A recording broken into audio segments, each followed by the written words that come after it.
Welcome to Chaos, Courage and Coffee, the podcast for anyone who's felt like on the outside I'm holding it together, but inside I'm struggling.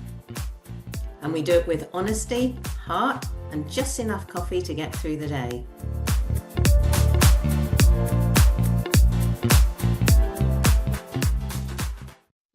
Hello, Vanessa. How are you today? Brett, I'm good, thanks. Are you doing all right? Yeah, I'm doing good. I'm doing good. I just want to continue on our discussion from last time that we've had over the last couple of weeks about doing the things we know we should be doing. And I just thought that today I'd like to talk about um, the conversation we have with ourselves and how we talk ourselves out of doing the things sometimes that we know we should be doing. So, and again, I'm gonna go back to the example I used last time doing my exercise. Um, and when it's raining, I talk myself out of going, even though I know I should go for a walk, and um, but I don't want to go out in the rain because it's cold and it's wet and it's uncomfortable. And so I talk myself out of the thing that I know I should be doing, in spite of the fact that I know it's good for me and that I should do it. So is this about a connection between the head and the kind of the body, the gut feel? Well, I think it is. I think there is a connection between the different areas of our body. And I think we might have brought up before perhaps the three brains that we have. So we've got our brain, logic center, we've got our heart, which is emotions, and our gut, more feelings.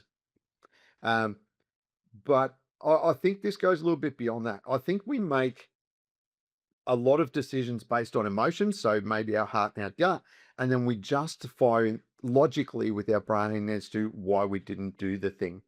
Um, and I think it's understanding that for a lot of the things that we talk ourselves out of, there is a maybe a gut or a heart feeling that we then justify with logic. We do like to put logic in because it's making me think about the time when I was moving, not this recent time, but the time before. And I was on holiday and I went to a city that, to be honest, I'd been to before and hadn't liked it. But for some reason, I went and it just felt really alive. And we were there just a few days. And by the end of it, I was like, oh, I'm going to move here. I really want to move here. And when I got back home and I started telling people I was moving and where I was going, they wanted me to justify it. They said, well, why? The weather's worse. I can't remember what their other reasons were. The weather was definitely a big one. But they wanted me to justify it. And the interesting thing was I couldn't. Mm. So I could easily have talked myself out of it with their help because they were saying, yeah, and the weather's not so good. And oh, and it's a city, and I'm not really a city person. So yeah, they were really puzzled and they tried to use the logic to talk me out of it or to get me to talk myself out of it, which I could easily have done. I could not come up with any good reasons. And so I still moved. But that is the interesting thing that we have this feeling and then we do go, I don't know what it is. Why do we want the head? I think we want it explainable. So quite often an emotion is just, it feels like a reaction. And so we need to just double check it. The head just wants to interfere and double check it. That's when we can start talking ourselves in or out of something. Yeah, I think you're right. I think there's an underlying emotion for all of our decisions, and then we use the head to justify. Now, sometimes we can't. It's just the emotional attachment we have, and the head can't overrule it. I think to a certain extent that can absolutely be the case. But why do we use that logic to talk ourselves out of the thing that we know we should be doing? Because the emotion's not strong enough. Well, I think it's more tangible. Okay, when we have, because we've developed and now we don't, we're not animals. We don't just use emotion. We've got this prefrontal cortex and it becomes a categorical thing. So people asked me, they needed a reason. So I had to come up with reasons because then we can work at that level. We work at this logical level. So All right, that's great. Brett, you've got this idea that you're going to do this thing and it's going to feel great. But hey, I now want you to put this out at a workable level and give me some concrete, logical things. And now we're going to discuss it with those in mind. And we're completely ignoring your emotions now. That is very true. And I'm not going to deny that, but I want to put a different twist on it. I want to think about, or I want to present it to everybody where sometimes the logic says we need to do something. And I know I started in a different perspective, but I want to propose a different approach to people where our logic says we need to do this thing. And then our emotions get involved and flip it on its head and turn it the other way. So, for example, the logic of going and doing my exercise is indisputable. The emotion of feeling cold and wet and uncomfortable, right? The emotion that brings up in me says, don't go do it. And so I talk myself out of going and doing the thing we're You supposed to focused do. on the wrong emotion. That's the thing. What you went there, you see, you went to the process emotions, and now you've completely discounted the original point of exercise, that you feel good afterwards, etc., etc. So you had the logic, but then you came to some other logic that, oh, it's going to feel blah blah blah blah blah, and you logicked those emotions. You brought them to the surface, you put them as a logic, and you completely disregarded the whole point of exercise. Hence, you're not going to do it because now your argument is all against it. My argument's all about the feeling of being uncomfortable, cold, and wet. Yeah. And not the original point of exercise, which was to feel good after you've done it. And going back to the last week's conversation, the delayed gratification and how it's going to make you feel in the end, bit by bit, you'll get fitter and stronger. And that, it really is your point. And you've just gone to the here and now and you've focused on the negative bits. But there's always tomorrow. Another logical argument. Excellent.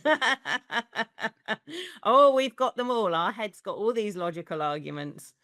And we absolutely we do. We're full of them. And we do it in all sorts of circumstances for all sorts of different reasons.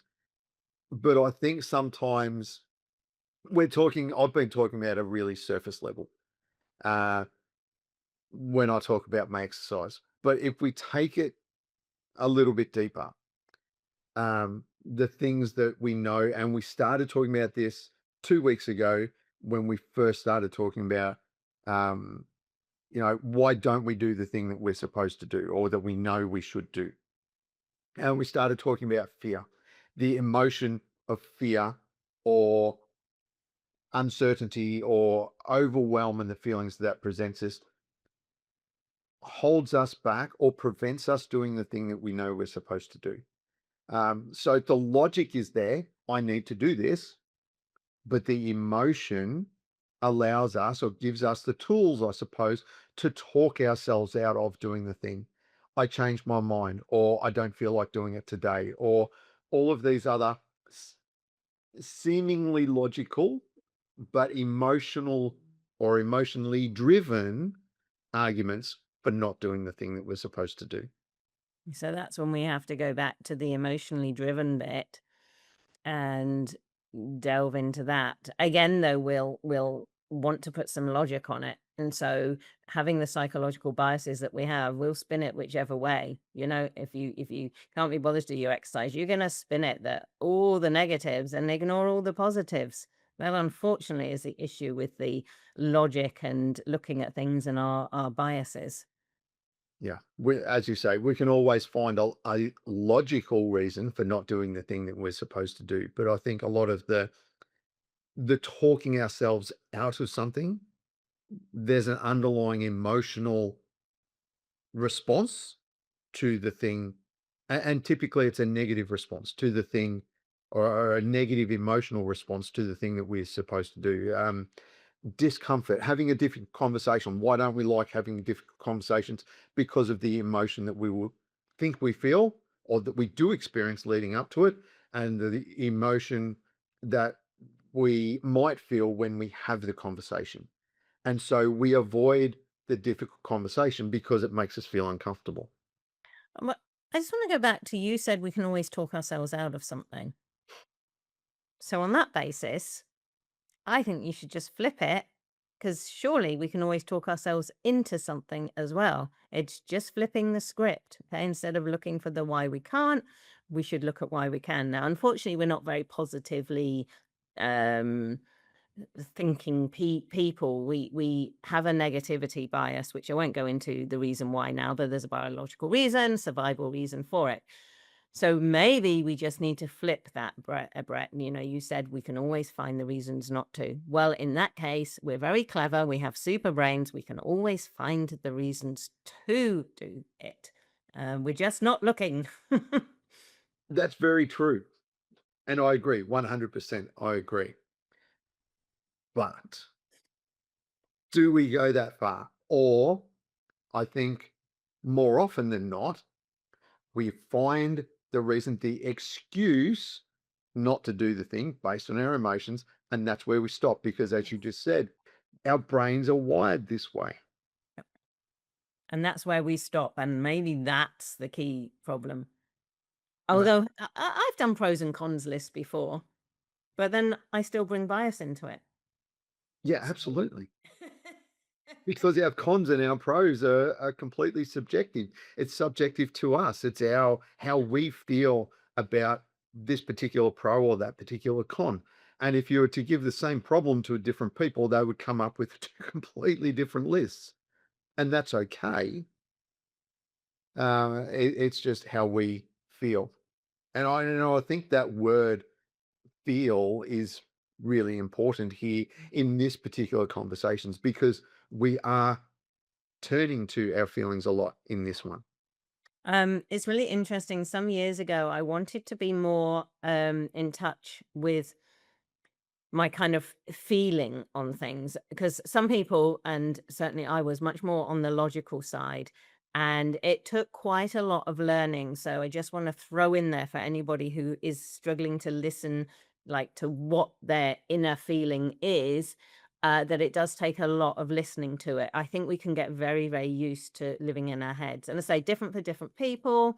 But if you're one of those people, I know what it's like, and I took a lot of practice of getting into the inner feeling because as we're discussing here, you've still got the issue that you can override that with your logical head. So it's still not the end of the story, but it's a really good starting point is to get in touch with what that feeling is.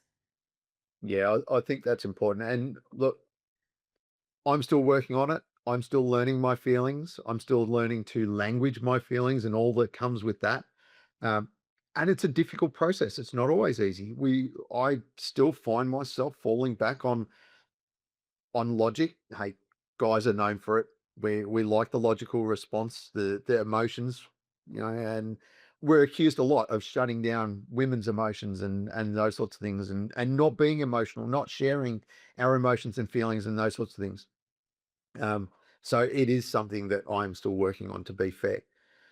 Uh, but I think it's important to understand that we all have them. We all have feelings and emotions, and it's um, even if we don't really talk about or language the emotions and feelings, they still influence our decision making. And I think that's where I wanted to really take this one is that we can talk ourselves out of something where we use emotion to make the decision in the first case. And the psychology says that most purchasing decisions or all purchasing decisions are made on emotion and justified with logic. And I think that really extends to all of our decisions across the board. There's an emotional element to every decision we make, and then we justify that decision with logic. Um, Now that can be for better or worse. And then if it's not in our behaviors, and I think we've really identified that through this discussion that we can take this two ways and we can absolutely, as you say, Vanessa, turn it on the script. We can make a decision and then use emotion to talk ourselves out of it. But then we can also identify if we are aware enough why we've gone down that path and made those decisions and perhaps overturn them if it's not necessarily in our best interests. So what are we getting from today? What's the summary? Let's now wind back and say, okay, so shall I let you summarize? Because we kind of want some easy steps. We've talked around the topic, and I think to leave people with some easy steps or ways to look at this would be really helpful. All right. So I think the starting point is that we make our decisions based on emotion and we justify with logic. Now, just because we've got to that point, that doesn't mean that emotion isn't going to step in again and perhaps try to overturn our logical decision making, which we then justify further with more logic. I think the key step is identifying where we're at in our decision making process and understanding how we make the decisions we make and why perhaps our decisions don't necessarily support our best interests. Is that fair? Yep. No, I think that's really good and that's really helpful. And I hope that everybody's got, quite a bit out of this discussion where we've really pulled it apart and looked at it and perhaps seen ways you can step in and override. Because I think that's what we're talking about here. We do a lot on a bit of an autopilot without realizing. And I'm hoping that by us talking about it, you can see ways that you can step in and examine it to make a different outcome if you need to. Yeah. I think, yeah, a lot of our decisions, logic plays a part, but emotion plays a bigger part. And it's why we talk ourselves out of doing the thing that we know we're supposed to be doing. All right. Thank you very much. Thank you and have a good day.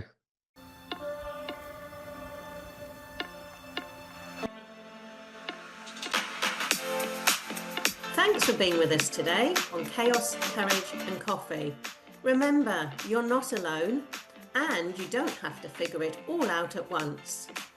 What part of today's conversation stood out for you? This podcast is about showing up in the mess, not waiting until it's all sorted out. If today helped, share it with someone else who might need it too.